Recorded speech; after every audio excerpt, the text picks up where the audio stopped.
Welcome back to another edition of Lifelong iPhone User Switches. Now this time to the Samsung Galaxy Z Flip5. It is the series where I, as someone who until recently has used an iPhone ever since it came out, tries out all of the latest Android phones, ones that flip, ones that fold, and overall, ones that are just more fun to use than an iPhone. Now Android has a lot to offer, and this year's Flip 5 is no exception to that. It is small, it's compact, but is it any good? Now the first good thing that this phone has going for it is of course its compact size. Now it is small, compact, it fits really nicely into your hand, it can fit into even the tightest pair of jeans that I own, and because us guys have ridiculously large pockets for some reason, totally not overcompensating for anything, but because of its small size and weight, it is the only phone that I know that doesn't try and slide out of my pocket and crash onto the floor every time I get into my car. That size and shape also makes it perfect for one-handed use. It's not a two-handed job like some of the bigger slab type phones where you have to like play finger gymnastics to use the damn thing. One change of course they've made this year is reducing and pretty much removing the gap in the middle. And this is great. It makes it less likely for dirt to get in there, but it does mean that unfolding the phone can be a little bit more difficult than last year, as you can't quite squeeze your finger or your kind of nail into that gap to open her up.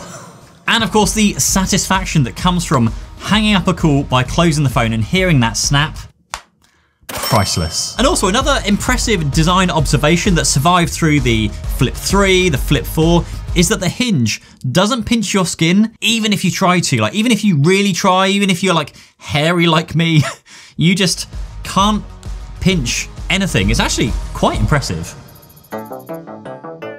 Now this year, bigger is most certainly better, as Samsung has made the front screen on the Flip way bigger and actually a lot more usable than the Flip 4 to a certain point. Now the screen is now genuinely big enough to manage your notifications, check your calendar, other stats like your fitness, your finances, and the weather. Though the weather widget is pretty pointless here in the UK, it's just rain, drizzle, wind, and cloud pretty much all the time. Honestly, our summer lasted about 2 weeks where it just about reached the 30s, and now we're back down to like 18, 19 degrees, like cloudy again. The larger screen is also really useful now when using the camera, so being able to use the better lenses on the phone to take selfies instead of using like the inner camera. Now that is nice, although the camera themselves, they aren't as good as the iPhone or other Android phones like the Pixel or the S23 or even the Galaxy Fold 5 as well. And the biggest thing for me here with the Z Flip5, Z Flip5, whatever you're calling it, is that there are only two cameras on the front here. You've got the main camera and an ultra wide, so that's a 0.6 or 1x. There is no 2, 3, 5 or 10 times zoom, which might be fine for some people. So this, again, just comes down to personal preference and how you use your phone. But I'm rarely stood close enough to someone to snap a photo, like particularly my kids who just run around constantly. So I'm always on 2, 3, 5, and if I'm carrying my S23 Ultra, the 10 times zoom. Now opening the phone up and you get a very tall, slightly thinner than usual interface, which it works brilliantly. And the biggest thing I thought that would annoy me is the fold in the middle. But honestly, when you go to use this phone, like things like scrolling or typing, like all of the good stuff happens on the bottom of the screen anyway. So you just don't really ever feel the fold on the Flip. Now the biggest thing, of course, when switching away from Apple and iPhone to a proper phone is you get to put on your big boy pants and do things with your phone that you just wish you could do with an Apple. Like even the stock One UI allows you to customize a huge amount. Do you want to see something that's going to blow your mind? You can do this. Now to do this on an Apple phone means faffing around with installing blank widgets and just all sorts. But on here, on Android, you can literally put what you want where you want it without it then having this knock-on effect to everything else on your home screen. Now you can also load icon packs and style pretty much everything that you want on this phone. You can style the keyboard, the always on display, how everything looks and works, and you can even install other launchers that totally change the way that everything looks and works on the phone. The options are pretty much limitless on here. Also being able to pick up the phone and have it go straight to the home screen after I unlock it, really nice touch.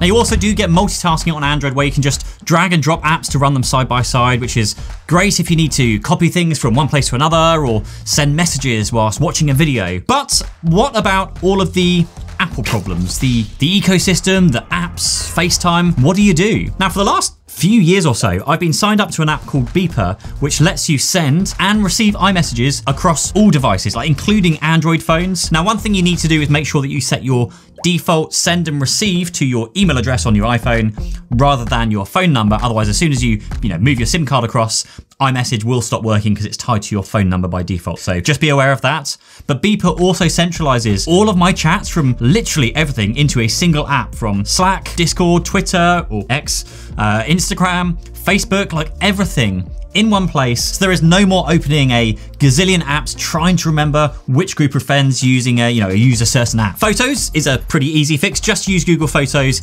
install that on your iPhone, sync your camera roll, and now you've got access to everything on your Android phone as well, and just use Google Photos on your Android phone. Now, FaceTime though is a tricky one. Apple have made it possible for Android users to join FaceTime calls, but most of the time I find my friends are so spread between Android and iPhone, they tend to just start a video call on something else like Messenger or WhatsApp. There's no big issue. But if you do have like elderly relatives who you call regularly on FaceTime, there might be some work involved to get them set up on something like Google Meet as a more convenient replacement for it. Now, for AirDrop, use something like Snapdrop instead. It works just as well and across all devices, not just Apple devices. And then Face ID is another thing Apple do, and they actually do it really bloody well. Like, I love how it works, even in pitch darkness. And the Flip 5 does have Face Unlock, but it's not as reliable or as secure actually as on the iPhone. It also doesn't work in the dark, and it even warns you that it's less secure when you go and set it up. But using the built-in fingerprint reader does work well. It's really, really fast. Now, I have had a few issues where I registered with my fingerprint with the phone open, but then try to unlock it when the phone is closed, where technically my fingerprint that I've registered is now upside down and it doesn't work, which can be pretty frustrating, but you can just fix that by just re-registering your finger upside down on the sensor, which is just a bit odd. And finally, what do you do with accessories? Like specifically things like the AirPod Pros, which, well, they work with Android devices, but a number of features are limited. Now, a few weeks ago, Edifier sent out a pair of the brand new TWS1 Pro 2s, mouthful of a name, in-ear headphones, and kindly offered to sponsor this video.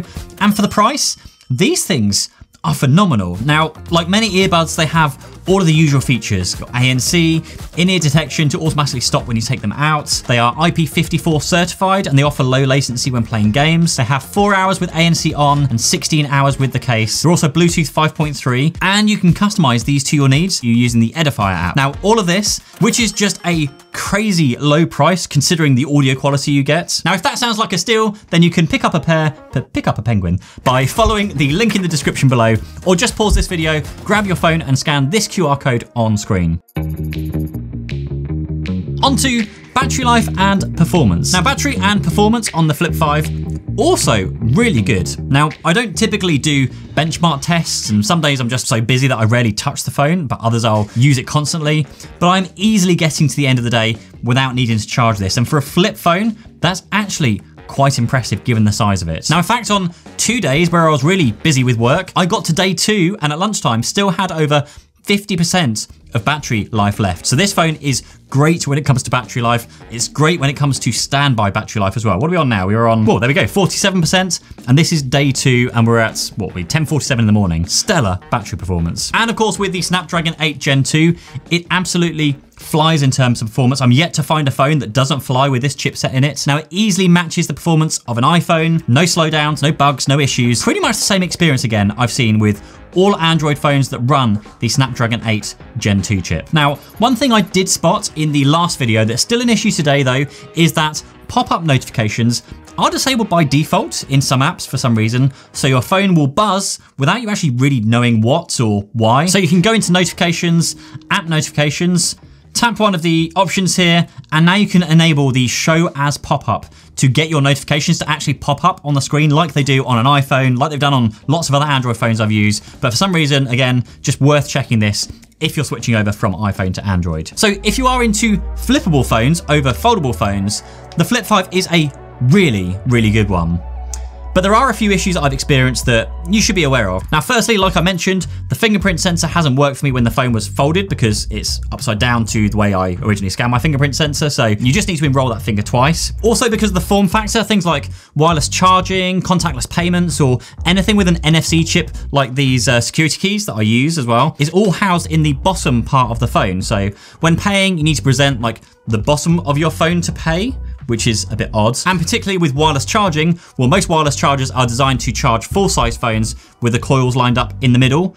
And because the charging is again all the way down on the bottom of the phone, then you might need to buy a compatible charger, just the one that's fitted. Now for iPhone users, you can grab one of these cases from Pitaka, which is a really easy solution if you have any like MagSafe chargers around the house. Since the case also includes MagSafe in it, it will just help it will help hold your Flip 5 in the right place. Now next up, since the phone is quite long and quite thin and folds in the middle, Samsung has to place the buttons in the top part of the phone. So you've got the volume buttons and the power button, which does then mean to get to the fingerprint sensor, you have to kind of stretch, and particularly for the volume, you have to really stretch up to the top, which can be a bit frustrating at times. And the crease in the middle. Now, whilst it's not normally an issue, it can be a problem if you have a bright source of light behind you, like a window or on a sunny day, particularly if you want video in landscape view, then you can sometimes get this really bright reflection across the center part of the screen, which can interrupt with what you're doing. Now, the question around whether this phone is worth the price will of course come down to a mixture of personal preference, what phone you're currently using, and of course the deals on offer. Now, in the US, I've seen that the Flip 4 users can upgrade to the Flip 5 for something like 99 bucks,